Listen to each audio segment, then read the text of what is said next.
বর্তমান সময়ে আমরা কিন্তু সবাই খুবই ব্যস্ত। যে যার কাজকর্ম নিয়ে এতটাই ব্যস্ত, কারুর সাথে কারুর সেরকমভাবে দেখা সাক্ষাৎও হয় না। কিন্তু এই ব্যস্ততা থেকে তোমরা যদি কিছুটা সময় বার করে একে অপরকে দাও, দেখবে অনেকটা এনার্জি তুমি পেয়ে গেছো আগামী দিনে আরও দৌড়াদৌড়ি করে কাজকর্ম করার জন্য।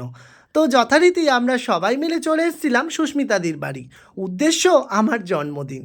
সামনেই আমার যেহেতু জন্মদিন, সবাই মিলে সুস্মিতাদির বাড়িতে চলে আসলাম আর প্রচুর আনন্দ করলাম।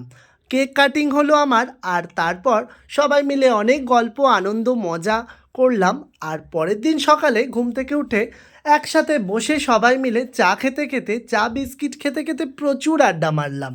আর তারপর আমি, কৌশিক আর রামদা মিলে চলে গেছিলাম বাজার করতে। বাজার করে এসে এখানে সুস্মিতাদি আর সুপর্ণাদি আমাদের সাথে আড্ডা মারতে মারতে আমাদের ব্রেকফাস্ট তৈরি করছিল। আর সবাই মিলে একসাথে বসে শীতের সকালে গরম গরম লুচি, সাদা আলুর তরকারি আর জয়নগরের মোয়া, এই দিয়ে আমরা ব্রেকফাস্ট সেরে ফেললাম। আর সত্যি কথা বলতে, একসাথে বসে কিছুটা সময় কাটানোর মজাই আলাদা। সারাদিনে আমরা সবাই খুব ব্যস্ত থাকি, দৈনন্দিন জীবনে এতটাই আমাদের কাজের চাপ, আমরা কেউ কাউকে কিন্তু সময় দিতে পারি না ঠিকভাবে। কিন্তু কিছুটা সময় যদি মাঝে মধ্যে আমরা একে অপরকে দিই, দেখবে আগামী দিনের জন্য আমরা অনেকটা এনার্জি, অনেকটা আনন্দ তুলে রাখতে পারবো। আর ভিডিওগুলো এই কারণে ক্যাপচার করলাম, কিছুটা ভালো লাগা, কিছুটা ভালো ভালো মুহূর্ত যাতে আমার মনের মণিকোঠায় থেকে যায়। আর তোমাদের সাথে তার জন্যই শেয়ার করলাম।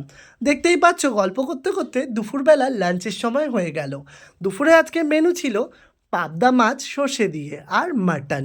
দারুণ লাগছিল। আর সত্যি কথা বলতে মনে হচ্ছিল এই সময়টা যত আস্তে আস্তে কাটে ততই যেন ভালো হয়।